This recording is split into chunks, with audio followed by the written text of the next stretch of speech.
morning, everyone, from a very bright and sunny Kenya this morning. And it's my absolute pleasure to introduce this morning's first speaker.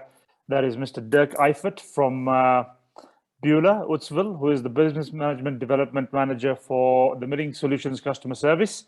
And his presentation titled Proper Maintenance and Care for Rolls and Sieves. Welcome, Dirk. Very good morning, Kamal. Thanks for the nice introduction.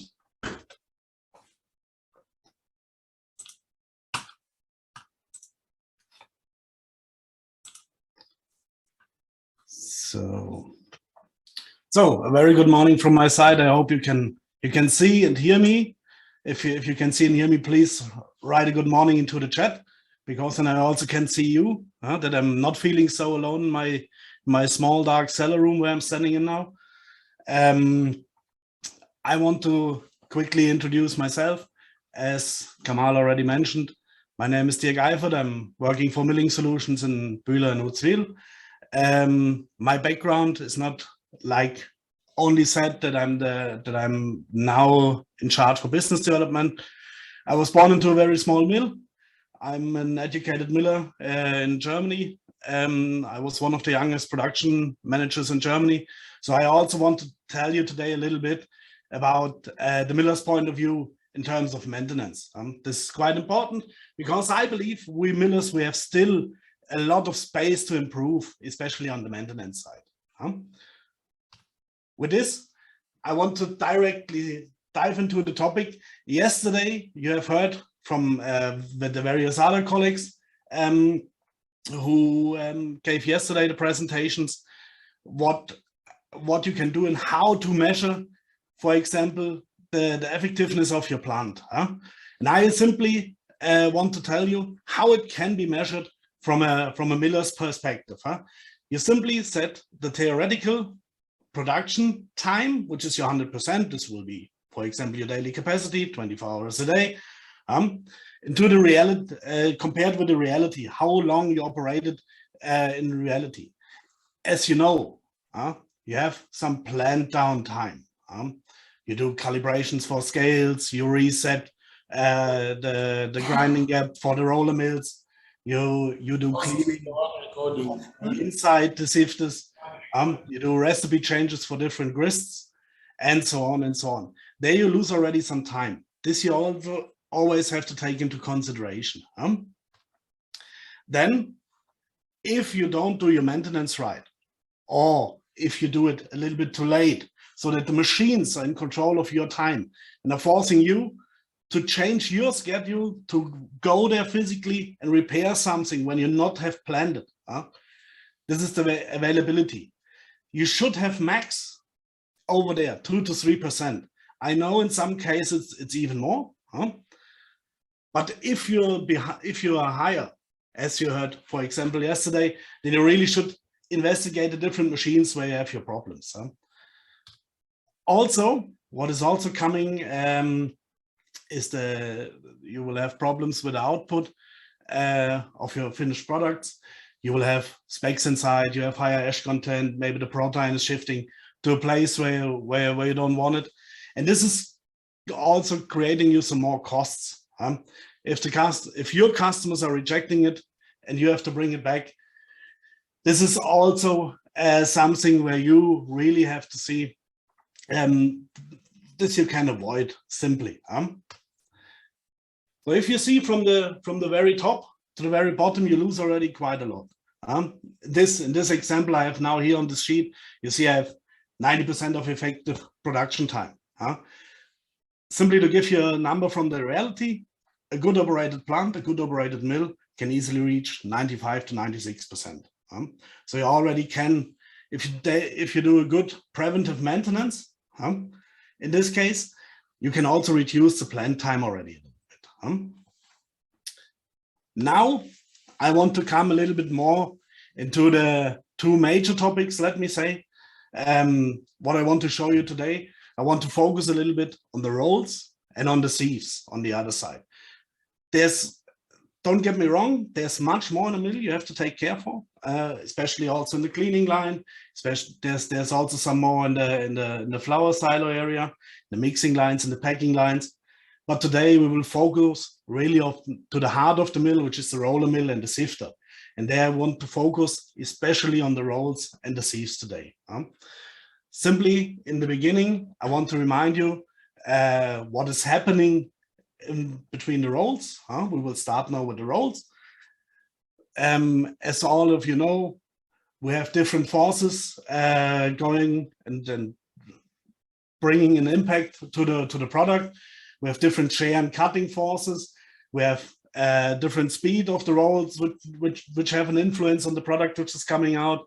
We have different form of fluids, and so you will have different effects which are coming out, and where we have different products resulting from this. I will go more and more later to the different flute styles and what is on the fluting a little bit more. In the beginning, I want to go really to the plain roll itself. You see, I have here an example of a smooth roll, where you see that the first 20 to 25 millimeters of the rolls, they have the really outside harder layer. There's where you really want to grind and where you really want to obtain the perfect finish of the roll. And if you look on the fluted rolls, they are a little bit more strong.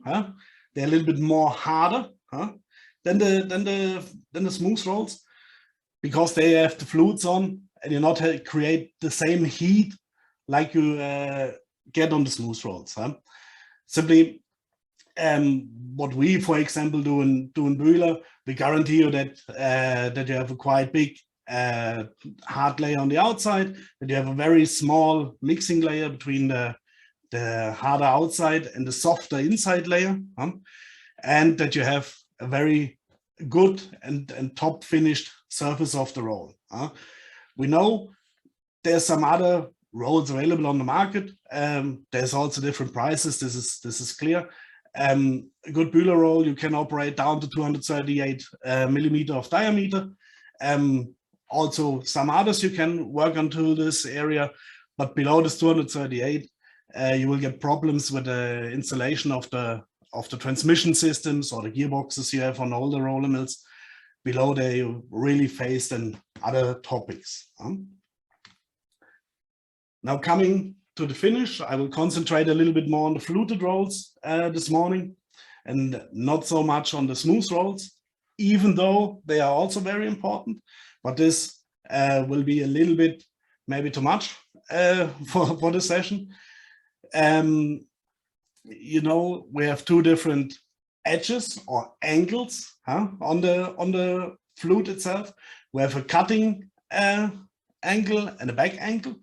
You see this on the top left picture. We also have the land on the top of the flute.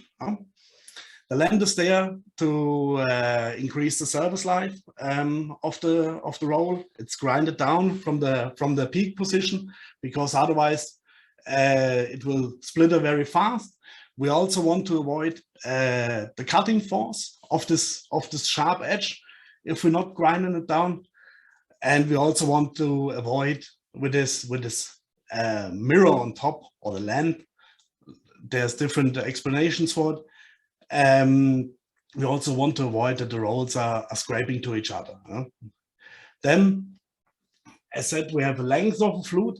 This is then usually the result of the different angles and of the amount of flutes. On the bottom side, you see there's different angles. I believe every manufacturer in the world, also in Bühler, we use anyhow some codes for it. In our case, there are numbers for the different angles. I also placed you there the total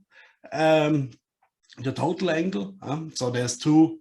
This is the summary of the cutting and of the back angle.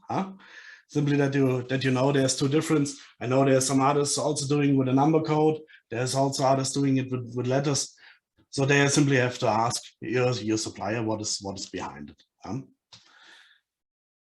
We also can apply different grinding actions to fluted rolls. You see, we have simply 4, which we can apply.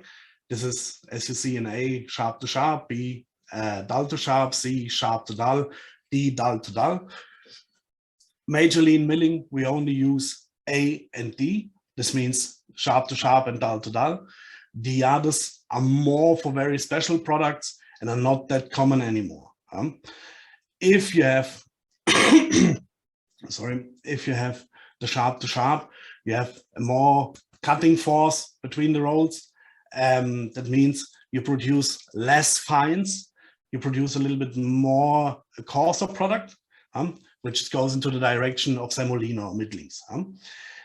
If you have dull to dull, which you apply later to not cut the bran, because the bran you can't separate out on a later stage anymore, you try to scrape it out nicely. And with dull to dull, you not have the cutting force, you have more scraping force, where you try to scrape the remaining endosperm particles out of the bran. Then we also have different spirals on our flutes. The direction, we can have 2 different directions. We can have a left spiral or a right spiral. It's equal in which direction you do it, but both rolls should have the same direction, because otherwise it can be possible that the flutes running into each other. This is then also decreasing the service life and creating your other problems. You see, with a smaller spiral, you can imagine you have less cutting points. So this is also meant that you make not so many fine particles, for example, from the very beginning. If you have a higher spiral, which we can have easily up to 12, 14, or even more %, we will have more cutted products, like I said before. Then we're going more into the semolina direction. While we have the spiral, we want to obtain the shear forces. As I said before, with the direction, we want to avoid the interlocking of the flutes. And as a miller, we want to create different products, which means on one hand, you want to run a pasta flour or pasta semolina. There's 2 different products, for example, where you need also coarser products inside. So that means in a normal flour mill, you will see a more lower spiral going up to a higher spiral. For example, in a duro mill, you will see higher spirals from the very beginning, because you not want to produce flour, you more want to produce semolina. Simply that you also see how this looks like in total. I made you an exemplary table that you have an overview. What does this mean for a normal 5-break system flour mill? You see, you have a lower spiral in the very beginning on a first break or V1 passage with a low number of flutes and a grinding action of dull to dull. The same you see on the second break or V2. Then you see also the form is changing to a little bit more wider grinding angle in total. And you see in the end, you get more and more flutes, because also the particles are getting finer. You're also obtaining more spiral. You have more touching points because of the finer product. In the end, you also see there's some special passages as well inside. KLM is a bran grinding passage, a D1 or using passage, an R passage can be also possible. And where we also can have flutes is on a last grinding passage. In this case, I simply choose a C10 as example. There you really see as a guideline where you should be in your future operations. Now, we should come and discuss about why we should do proactive roll refurbishment, or why we should exchange our rolls more earlier than they are used. We have different impacts which are caused by the loose surface. I just name you the important ones. You can imagine if the rolls are getting worn out. You not have the same grinding effect anymore. Of course, if you don't compensate it, you will lose the throughput capacity, because you not get the products to the right designed place, and you not get the finished products out on the right place. So you're carrying them all around. So that means in the end, you fill up the system, but you don't get anything out.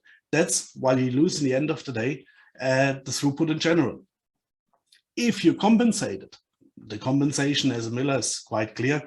We're simply pushing the rolls a little bit harder. More pressure, more output, more yield. It's also not always the best idea. What you also have to see, and I will show you in a few minutes another example to this, we increase the energy consumption quite drastically over there. What I said before, if we don't compensate, you also see a shift in the product quality. You will shift out from the first quality more to the second and third quality, because as you have learned, for example, yesterday in the presentation of my colleague Blair Rimlatai, he said that 75% of the milling operations is the raw material, so we have to see that we get the most out of it. In this case, if you shift in milling, we usually have no trash. We have an outcome product which we can sell for a higher price, which is normally our flour or semolina, and we have an outgoing product which is on a lower price, in this case usually bran. And so we try in milling to get as much as possible from the bran to the flour. Now, if you imagine that the products are shifting from left to right, from A to B, from the first to the second quality, then you're also losing physically money. What you can also imagine, if you press the rolls harder and you put more energy inside, this is simply physics. You create more friction. More friction is creating more heat. And if you're creating more heat, you lose moisture. And if you're losing moisture, we're talking about plain mass percents, and they are also losing money directly straight away. If we talk about yields, if you have special low ash flours, you can use drastically up to 5%. If you see it over the full mill, you can lose already quite a lot. We have seen mills running only with 70, 72% of main flour extraction, which is very, very low. I just have written here 4%, not to shock you that much. Now, how you can check or how you can evaluate your rollware by yourself without any special tools or machinery. The easiest check, you use your eyes, or the good miller is using his finger with the nail and is checking if the roll is still good. But there we're discussing a little bit more about feelings. To discuss about feeling and to express feelings is always quite hard. And it's mostly not comparable at all. If you go to a little bit more specific, you can check the brake release each and every day, preferably at the beginning of every shift, and see the shifts of the granulations you receive from the first brake passage. If you want to go a little bit more into detail, you also can measure the power consumption of the different grinding passages. In this case, I have the measurement of a first brake over there. You can also look on the yield or the extraction loss via your yield calculation system in your plant control system or on your scales or in your bookkeeping, however you do it. With laboratory analysis, you can find out if you have a drastic moisture loss, if you have less moisture than you have put it in from the beginning.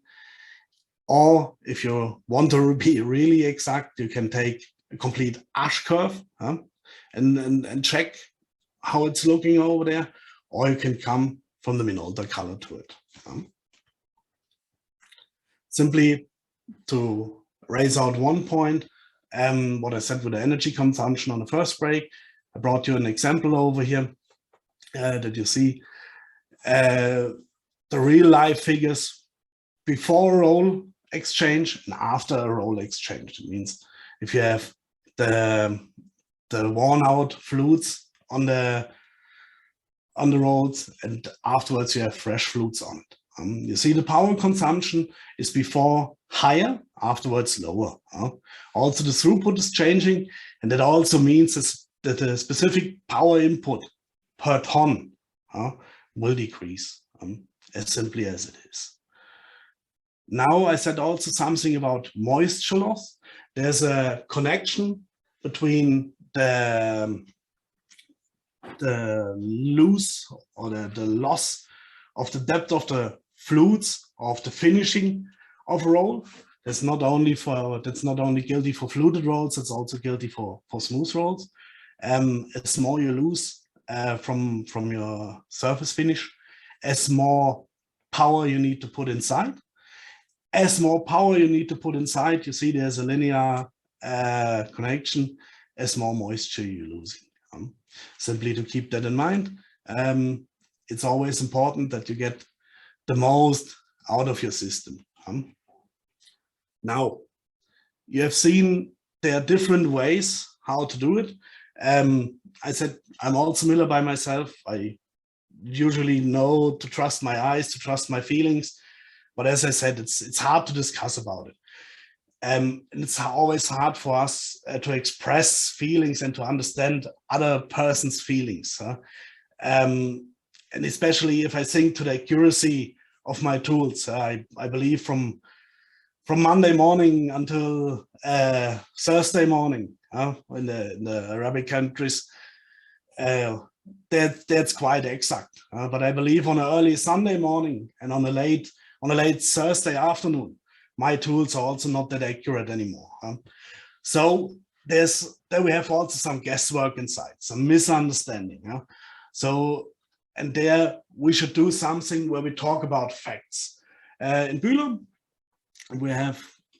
we use, for example, our roll detect tactile roll measurement system, which is on the market already since 11 years, which is in use in all our service stations and all our offices worldwide. We started as most of the others. I guess my colleague later on will tell you a little bit more about it. We also started to make a quality check from our facilities, from our production sites, as well as from our refurbishment sites, which we have around the world. Later on, we went also to your place to make measurements inside the mill to show you the difference between what should be on your roll and what should be and what is the actual state. Then we went a little bit on. We also tried to put our view a little bit more on the economic situation, that we can predict when is the right time to exchange the rolls. Then we share our figures and combine them with your figures, and we get out a graph like this. I will show this to you later a little bit more exact. And in the end, what is also important for me, I just raised it on the side. It's not only important that we look into the fluted rolls, we also have to look into the smooth rolls. And with our roll detect system, we also can measure the roughness of the smooth roll. As I said, we have different reports coming out. The very first report we had was simply the roll report, where we simply have looked what is on the roll. Our roll detect, as I said, is a tactile measurement system. It's not an optical or a laser system. You see, it's like the miller's finger, which is going onto the roll and walking over it. So you can see what is happening. There's no hocus pocus or magic inside, which you don't understand. Then we went on to the tech report, where you see the black line, as you have seen in the example before, is the measured finish situation of the flute on the roll at the moment, and the red line is the graph, how it should be or how it was designed to be. And then you can easily calculate the area reduction. In this case, you see this is 21%. This is already far over the top. They should have done already an exchange of the roll. What we're doing, we can come to your site. where Bühler engineers doing the measurements on your side and giving you also some of his rough recommendation for the next roll exchanges. What we also do with our echo report, that we tell you based on the measurement figures and your running and servicing costs, that we tell you when is the optimal time from the point of measuring until when to exchange the rolls. You see, you have one time the cost where you have to stop the plant, where you have to bring mechanical people inside, where you have the servicing costs for refurbishment, for various spare parts around the roll, which is hanging on the shaft. It is decreasing over time. And as we have learned before, the loss of the yield or of the moisture and also the energy input is increasing. This you see on the blue and red line on the bottom. And at one point they're crossing each other. This is the optimal point to exchange. In this measurement, what you have seen, you see also a black line in the end on the very right-hand side, where you see the actual measurement. That means in this case, we were far too much away from the point where the roll should have been exchanged. This is simply what we can offer to you from our side. That there's much more on the market. How to measure your roll wear. If you want to know more something about this, you can also ask, and every time your local Bühler customer service agent, he can tell you a little bit more about it. From my side, I want to go now over to the sieves, because I'm also running a little bit then out of time. Simply to recapture what is happening inside the sifter. You know, we not only have the sieving process, we also have a shifting force inside the plant sifter. That means the heavy and small particles are sinking to the ground and the brand containing lighter particles are moving up. Then we also have the barrier with a different mesh opening. This is all given by the circular movement of the plant sifters itself. You know, we have different flows in the plant sifter. I took the example for the first break with the rolls. So I took the same example over here, that you see the sifter flow, that the full product is coming in, the first product is overtailing, going out, the next product, and so on and so on. And also that you clean out that you have a better cleaning effect on the last sieves, that you first take out the flour and then separate in the end the middlings again to find semolina and middlings. We also have different sieves inside the plant sifters. Usually we have on the coarse or scalping sieves, which is in a mesh opening of 0.9 millimeter or 1 millimeter and higher. Or if you're more talking micrometer, then it's 900 and above, where we use wire mesh. The medium sizes between 900, 300, some of the people telling 250 micrometer. There we have GG polyamide gauze in use. And on the fines, which I named here 300 to 80 micron, we have the flour sieves, where we have different qualities, where we'll come to it later. There's a little bit also background why we have difference over there. Simply that you have it in mind. We have the stainless steel wire mesh for the core sieves. That is, we have a picture in mind. They're lasting quite long. Usually they're lasting 3 to 5 years. It depends a little bit onto the raw material is coming in, and also onto the setting of your mill itself. You see the medium sieves, the GG sieves. We have a high efficiency on them, a long lifetime. A long lifetime means in this case it's between 1.5 and 3 years usually. Also depends a little bit on the passage. It depends a little bit onto the raw material. You can imagine if you have a more dirtier Indian wheat, where you have a lot of more sand, which is more abrasive, which you can't take out with a normal cleaning line. Then you also have more effect in your machines later in the milling process coming up. Simply take this in mind, because the wheat the quite dirty wheat is quite spread over your area. And most of the peoples like to run it.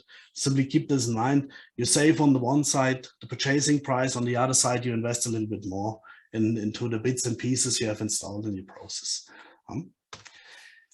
For the fine flour sieves, or for the flour sieves, let me say it like this, we have 3 different qualities. We have the normal qualities, which was made for the wooden insert frames, or it was in the earlier days also called XX quality. We have the actual milling forte quality, which is majorly done for the alu and stainless steel insert frames. And we have the heavy duty or XXX quality for more abrasive products. We're going in more into maize or more into durum, where we're placing them. No? Okay. Now also, why we should do a proactive sieve exchange. You see, a sieve is like a normal piece of clothes. Over the time, you're losing simply the tension of the product itself. And if you lose the tension, you simply can imagine if this is your normal sieve mesh, if you push this down to the bottom, you open it up, and then you shift the quality again. On the one point, you can say, okay, that's cool. So I'm getting more out of my flour sieves. But on the other side, you're also losing the quality because you get more specks, more middlings inside the flour, which is lowering the baking ability of the finished product itself. We also can lose yield over there. That's the same issue like I said before at sacking. Maybe the product is blocking the sieve cleaner, the sieve's getting closed, and the flour is washed up to the next stage where it doesn't belong to. If we're now on the side and you see the picture, I believe the most of you know what this is, the sticker maintenance on the sieves. Simply one hint from my side, don't do it, because there where you put the sticker on, you simply lose this area on the sieve. If you have a small hole, simply exchange the complete mesh on top and not do the sticker maintenance, because it simply doesn't pay off. Okay. We have also other parameters where we're losing if we're not taking care for correct sieve tension. If you can imagine, if we don't take out the product at the right spot or the design spot, we're running it around to different passages where they don't belong to. That means we are lifting them more times up with the pneumatic, we're touching more hot rolls, where we sieve them again. You know, that means we occupy the system again, that no new material can come inside. Your system will get unstable. Maybe there's a pneumatic line choking, maybe there's a roller mill overflowing. So that means you lose the throughput capacity again. With the more usage of the machinery and the higher load of them, you also increase the energy consumption. And just as you can imagine, what I said before, if you ride around with a product in a carousel, you will have also a higher moisture loss in the end of the day, which is simply going to your wallet again. How to check your sieve condition? There's also some ways how you can do it by yourself. You can check the amount of the overtails on the redressing or the control sifting passage. There you simply can check if a sieve is broken or not. You can have a physical check of the sieves by touching, seeing and feeling, but there we're plus minus in the same direction like I said before, where we discuss about feelings, and you can measure the tension of the different sieves. Nowadays there's not a clear value on the market when it will be the right time to exchange the sieves. We have made some long time trials where we try to give a value to you when will be the right time to finally exchange the sieves. You see, I built this up like the stretching tables from every supplier like ourselves, Sati, Sefa, and so on. It's the same table. If you're going below this Newton per centimeter value, beside the different mesh openings you have displayed in the table below, then it's really the last moment where you should exchange it, and to simply be always on the right side. In our place, we also, for example, in Bühler, we're offering from various service stations worldwide, we are offering the sieve service. I simply want to tell you what we are doing. This can also be applied in a normal flour mill. We inspect the frames which are coming in, if they are broken or bended anyhow, if we need to exchange them. We're washing them completely, that you get all the dust and dirt out of the frames. Afterwards, we're doing a thermal treatment to get bacteria, germs, and so on from the frames, but also to melt off the glue from the frames itself. One very important point, we do conditioning of the sieve mesh itself before we're tensioning back to the frame. Later, we do the normal tensioning work, that we put the mesh onto the frame and gluing it down. In the end, we're gluing it down with a normal glue, which is used all the time. And we're also giving you a quality report in the end out of it. Now, in the end of my presentation, I simply want to quickly summarize, not only for the sieves, also for the rolls. If you want to benefit out of this job, and you will see a quite high benefit, that you have not only good and high flour quality, you also maintain a high yield of semolina and flour, which is always needed, that you also make a good business result, that you reach your design throughput, not have so many bad surprises when the plant is calling you if anything is broken, that you also save some money on the energy cost, which will increase, I believe, within the next months and years more heavily, and simply doing good business. As said, there's quite a lot more to do. I only showed you now the peak of the mountain today. There can be much more done in a flour mill, but hopefully I could give you some insights about the rolls and sieve. I hope it was a little bit interesting and I could show you something new. And I would be happy if you have some questions or any open points, that you have now the chance to ask me. Thank you very much for your attention.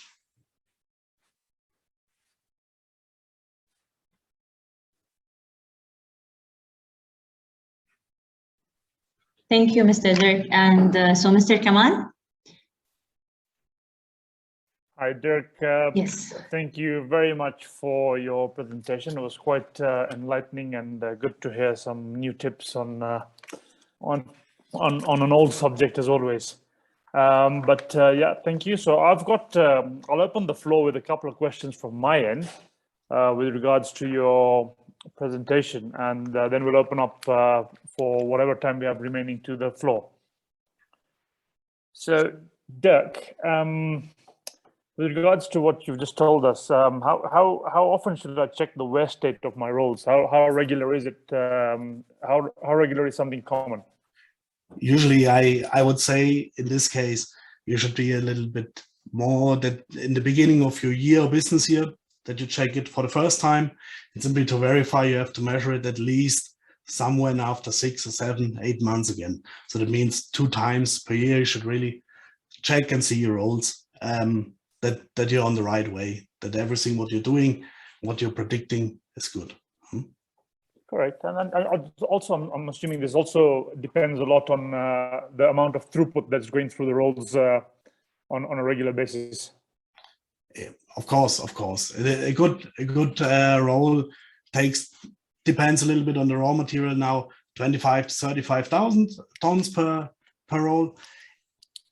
If we're now talking a little bit what I said also in the presentation before, if we now discuss a little bit more about the dirty wheat lots coming from, example, India or Pakistan onto the market, where we have more sand containing, then we easily can go down to 8 to 12,000 tons per roll. So you see, Great. there's And quite a drastic difference. Yeah, yeah, of course, big difference. Depending also on the kind of grist that you're milling through, it makes a big differential. Yep. Great. I mean, that was for the rolls. And similar question, I'll ask you for the sieves as well. What kind of time frame is it to check and to change? As I said before, also in the presentation, you have for the wire mesh sieves, you will have around 5 years. For the GG sieves, depends also a little bit on the product. You're between 1.5 and 3 years. And for the flower sieves itself, it's a maximum of a year. That means every 12 months you should latest have exchanged all your flower sieves inside the mill. Great. Thanks, Sam. So I'll give it back to Sherry Han and open up the questions to the floor. And so Dirk is available for a few more minutes to answer our questions. Thank you. Yes, thank you, Mr. Kamal. So we received one question on the chat from Shabir asking, can you highlight on correct utilization of roll length, especially when there's no auto control for feed roll and the effects it can happen on rolls? So the usage of the complete length is totally necessary, because if you don't use the complete length, you're not using the mill on the way you want to have it, and you also increase the usage of the rolls itself, because if you don't have also the safety layer in between, which is the product, then you lose the rolls, use the rolls much more. It means you should always obtain a current distribution of the incoming material over the full roll length. That means you have to physically watch, or tell your millers to physically watch more onto the feeding systems while they're running around the mill. Okay. Thank you. We have another question, actually 2 questions from John. Hello, thank you for your presentation, quite resourceful. Second brick roller heads up, yet grinding is fine. What could be the cause of this? It's a good question. I hope the heads up I converted correctly to heat up, because otherwise the question is not making so much sense to me. If it's heating up quite a lot, then you simply have too much pressure. Then you really should check if the wear of your fluids is already too high, that you really have to refurbish the roll then a little bit more. What can also be the case, that you simply press too hard. If it's, for example, a double high rollers, then you may be doing too less on the upper passage and try to do too much on the bottom passage. Then you also have to align the adjustment between the top and the lower passage a little bit more. I hope this is answering your question, Sean. Yes, and we will take one more question from Isa.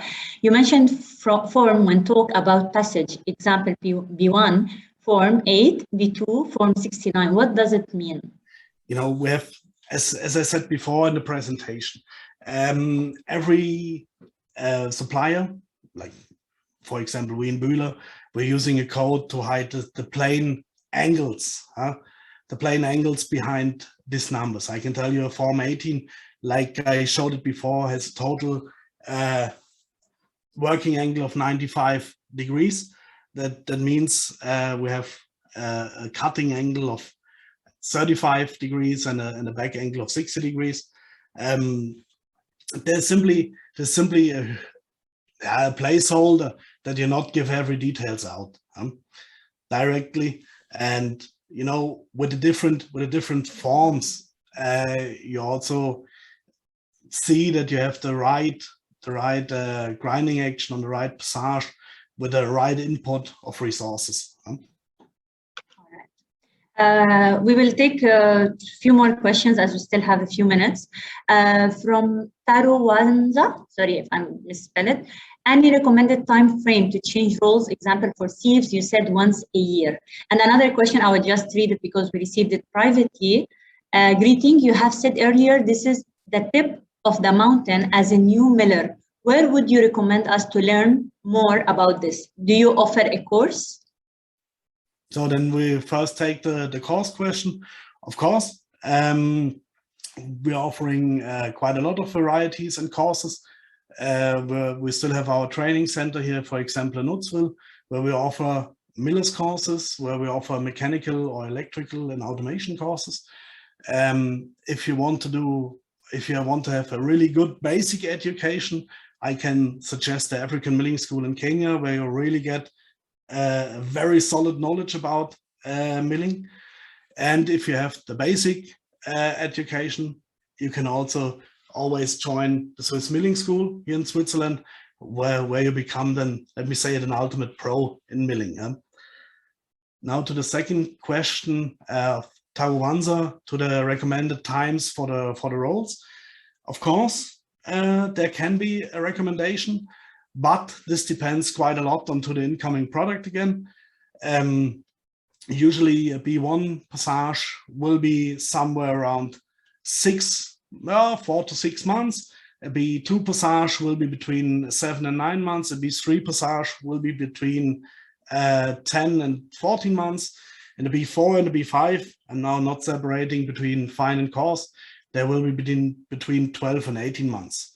A smooth roll on a head reduction passage like C1, C2, C3 will be between 9 and 15 months. All other remaining smooth rolls will be between 12 and 24 months.